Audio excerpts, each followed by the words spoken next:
আমাদের সবার দায়িত্ব। আমরা চাই এই উৎসব আনন্দমুখর ও নিরাপদ হোক এবং সমাজের ভ্রাতৃত্ব ও সম্প্রীতি করবেন। আপনার পূজা মণ্ডপকে ঘিরে আপনার যারা আসছেন সভাপতি সেক্রেটারি, অবশ্যই আপনারা একটা ভলেন্টারি টিম গঠন করবেন, যাতে 24 ঘন্টায় প্রতিমা আপনার নজরদারির ভিতর থাকে।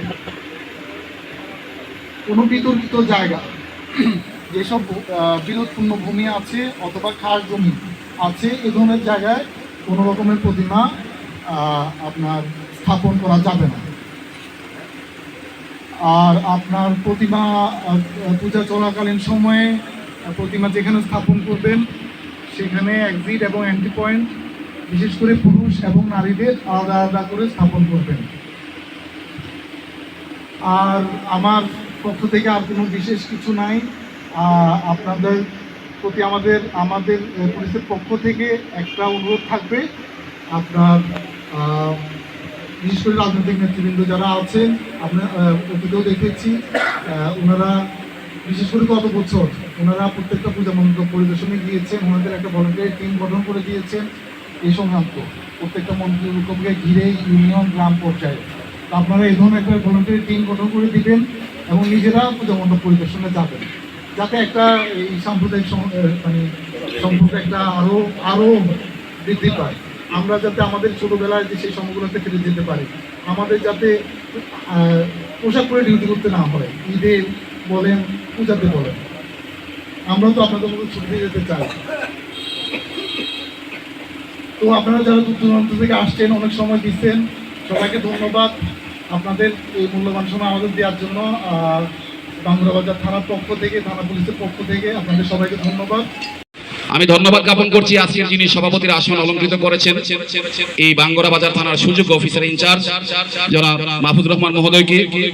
তিনি এত সুন্দরভাবে এই একটা অনুষ্ঠানকে অ্যারেঞ্জ করেছেন, নির্দিষ্ট সময়ে প্রোগ্রামটা শুরু করার চেষ্টা করেছেন।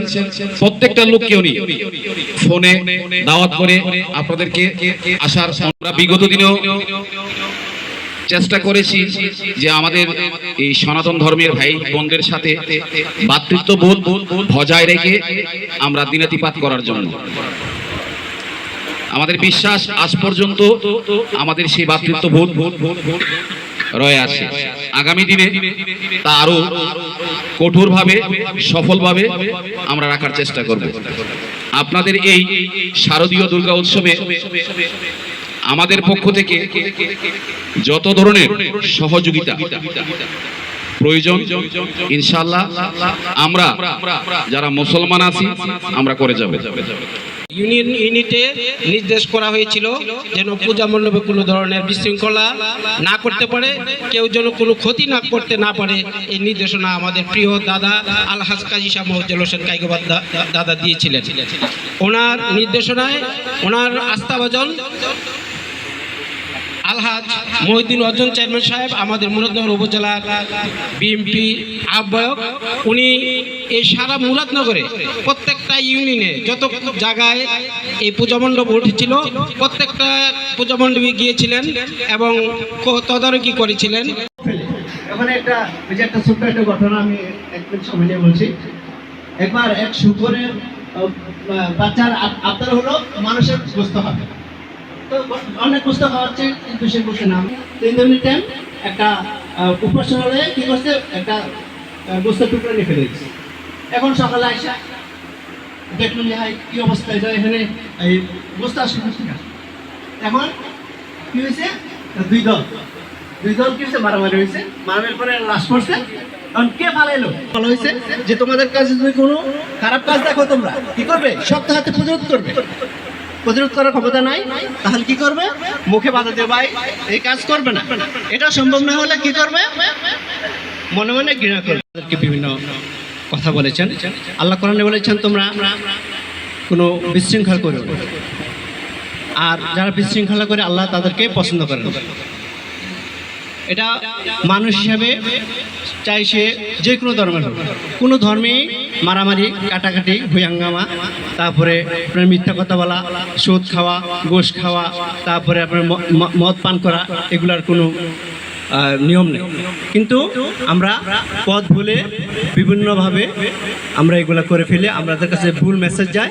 এই মেসেজের কারণে আমাদের বন্ধু বান্ধবের মাধ্যমে, আমাদের প্রতিবেশীর মাধ্যমে এগুলো আমরা করে ফেলি। কিন্তু কোনো ধর্মের কোনো মনীষী বলে না যে তোমরা মিথ্যা কথা বলবে, কারোর উপর অত্যাচার করবে, জুলুম করবে। আমাদের প্রিয় নবী হযরত মুহাম্মদ সাল্লাল্লাহু আলাইহি ওয়াসাল্লাম একদিন দেখলেন যে পিঁপড়ের মধ্যে আগুন লাগাচ্ছে, পিঁপড়ে আগুন দিয়ে পুড়তেছে। তখন বলছে এগুলা করছে কে? তখন কিছু সাহাবা আরজন বললেন যে আমরা এগুলো করেছি। বলছে না, আগুন দিয়ে পোড়ার অধিকার একমাত্র আল্লাহ। কোনো মানুষ কোনো সৃষ্টিজীবকে আগুন দিয়ে পুড়তে পারে না। আরেক সময় দেখলেন আল্লাহ রাসূল সাল্লাল্লাহু আলাইহি ওয়াসাল্লাম এক সাহাবী আপনার পাখি বাসা নিয়ে আসছে, বাচ্চাগুলো আছে, বলছে এগুলো কে আনছে? মা পাখিরা আশেপাশে ঘুরতেছে, বলছে আমরা নিয়ে এসেছি। বলছে না, এটা পাখিটার মার কাছে কি হচ্ছে, আনাগুলোকে দিয়ে আসে।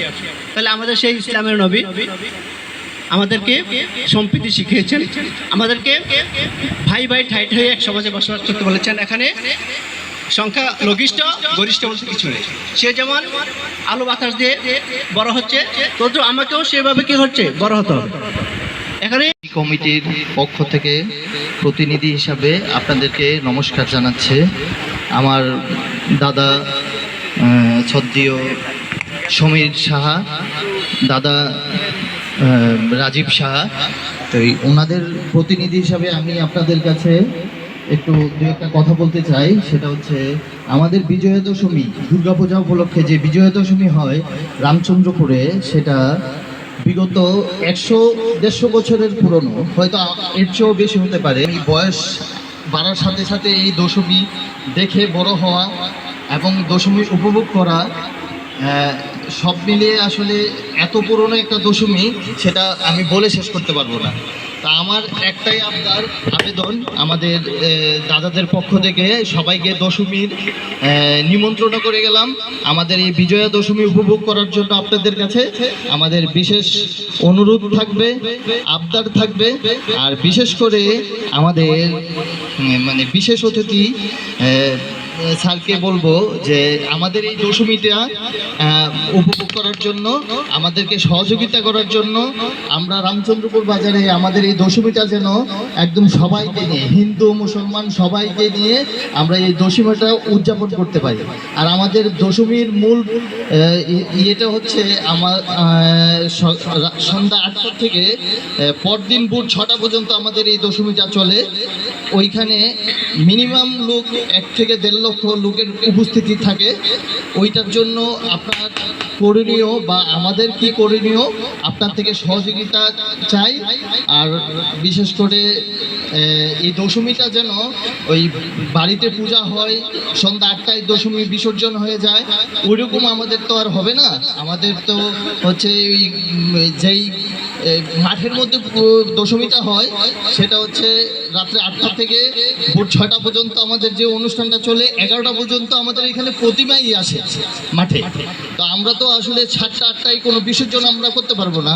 সেজন্য আমরা আপনার কাছে একটাই অনুরোধ থাকবে, আমাদের এই দশমীটা পূর্বে যেভাবে হয়ে আসছে সেভাবেই যেন আমরা করতে পারি, সেই সহযোগিতাই আপনার থেকে কামনা করছি।